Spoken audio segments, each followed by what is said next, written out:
ایک صحابی ایسا بھی ہے جس نے کوئی نماز نہیں پڑھی، کوئی روزہ نہیں رکھا، حج نہیں کیا، کوئی زکوٰۃ نہیں دی، لیکن زمانے کے غوثوں سے افضل، ولیوں سے افضل۔ ایک غزوے پہ حضور جا رہے تھے تو ایک چرواہا کالے رنگ کا اسود الرائی وہ بکریاں لے کے جا رہا تھا۔ حضور کا چہرہ دیکھا تو دل ہار گیا۔ حضور نے دعوت دین دی۔ اس نے کہا کہ میں ان بکریوں کا کیا کروں، یہ تو میرے مالک کی ہے۔ تو کہا کہ تم قلعے کے دروازے پہ جا کے اندر ہانک دو، جب آخری بکری چلی جائے تو تم واپس آ جانا۔ تو وہ واپس آیا۔ اتنی دیر تک جنگ کی بھٹی گرم ہو چکی تھی اور وہ آ کر کے شامل ہو جاتا ہے جنگ میں۔ جب لاشیں اٹھائی جانے لگی تو حضور علیہ الصلوۃ والسلام شہید صحابہ کو دیکھ رہے تھے، اور جب یہاں پہنچے تو فرمایا یہ وہ شخص ہے جس نے نہ کوئی نماز پڑھی، نہ روزہ رکھا، نہ زکوٰۃ دی، نہ حج کیا۔ ادھر سے آیا، در جنت کشادہ تھا، سیدھا جنت میں چلا گیا۔ اس پروانے کا حال ہے اس محفل میں اہل نظر، اس پروانے کا حال ہے اس محفل میں اے اہل نظر۔ شب بھر میں پیدا بھی ہوا، جوان بھی ہوا، عاشق بھی ہوا، مر بھی گیا۔ آنے واحد میں در جنت کھلا تھا، پہنچ گیا۔ کوئی نماز نہیں پڑھی، کوئی حج نہیں کیا، کوئی زکوٰۃ نہیں دی، صرف حضور کو دیکھا ایمان کی نظر سے۔ قیامت تک آنے والے اولیاء، اغیاث، اوتاد، متقی، پرہیزگار، صدقہ و خیرات کرنے والے اسود رائی کے قدموں کی خاک تک بھی نہیں پہنچ سکتے۔ اقبال خراج پیش کرتے ہوئے بولتا ہے، اسود از توحید احمر می شود، خیش فاروق و ابو ذر می شود۔ یہ اسود رائی کے بارے اقبال نے کہا تھا۔ ایک نماز بھی نہیں پڑھی۔ تو یار جس نے ایک نماز بھی نہیں پڑھی وہ تو اتنی عظمتوں کے معراج پہ پہنچا کہ کوئی اس کی عظمت کو چھو نہیں سکتا، اور جس کی راتیں سجدوں میں گزرتی تھی اور صحبت رسول کا نور بھی پایا تھا، اس نے تو کوئی صدقہ نہیں کیا، اور جس نے سارا گھر لا کے حضور کے قدموں میں ڈال دیا، اس نے تو ایک حج نہیں کیا، اور جس کو حضور خود 9 ہجری کے اندر بھیج رہے ہیں حاجیوں کا امیر الحجاج بنا کے، انہوں نے تو کوئی روزہ نہیں رکھا۔ لیکن حضور علیہ السلام پوچھتے ہیں آج کون روزے سے ہے، تو ابو بکر کہتے ہیں میں نے رکھا ہے۔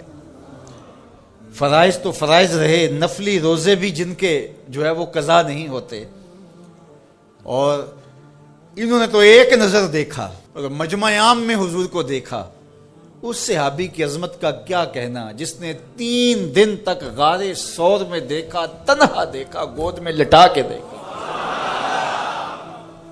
کسی اور کو ساتھ شریک نہیں کیا۔ سانپ نے کہا میں نے آنا، کہا تو بھی نہیں آ سکتا۔ اللہ اکبر، مچل رہی ہیں شوخیاں دیدائے نیم باز میں، جاگ رہے ہیں پاسباں یار ہے خواب ناز میں۔ حضرت سیدنا صدیق اکبر نے جس طرح حضور کو دیکھا اور جس یکسوئی کے ساتھ دیکھا اور جس تنہائی میں دیکھا، تو میرے رب نے بھی ان کو حضور کا صحابی قرار دیا۔ اذ یقول لصاحبہ، تو حضرت سیدنا صدیق اکبر کی صحابیت نص قطعی سے ثابت ہے، اور قرآن کی نص سے ثابت شدہ صحابیت کا اگر کوئی انکار کرے تو وہ مسلمان نہیں ہو سکتا۔ قرآن نے ان کو صحابی کہا ہے، اذ یقول لصاحبہ، قرآن کی قطعی نص سے حضرت ابو بکر صدیق صحابی ہیں۔ اور عظمتوں کا معراج کہ حضور نے فرمایا جس نے بھی میرے اوپر کوئی احسان کیا میں نے اس کا بدلہ دنیا پہ چکا دیا۔ ابو بکر ایسے ہیں جن کے احسانات کا بدلہ کل قیامت کے دن رب ہی چکائے گا، رب ہی ان کو بدلہ دے گا۔ کبھی بھی اپنے آپ کو ایسی بحث کے اندر شامل نہ کرنا جس کا نتیجہ بے ادبی تک پہنچتا۔ سارا دین حضور کی محبت کا نام ہے، سارا دین ادب کا نام ہے۔ اور اقبال علیہ رحمہ کا یہ شعر میں کئی مرتبہ آپ تک پہنچا چکا ہوں، دین سراپا سوختن اندر طلب، انتہائش عشق آغازش ادب۔ طلب محبوب میں تڑپنے کا نام دین ہے، ادب سے شروع ہوتا ہے، عشق پہ ختم ہو جاتا ہے۔ جو دین ادب سے شروع نہیں ہوتا اور عشق پہ ختم نہیں ہوتا وہ دین دین ہی نہیں ہے، وہ دین مقصود شریعت نہیں ہے، وہ دین مقصود الہی نہیں ہے۔ ادب سے شروع ہوگا، صحابہ کا ادب، اہل بیت کا ادب،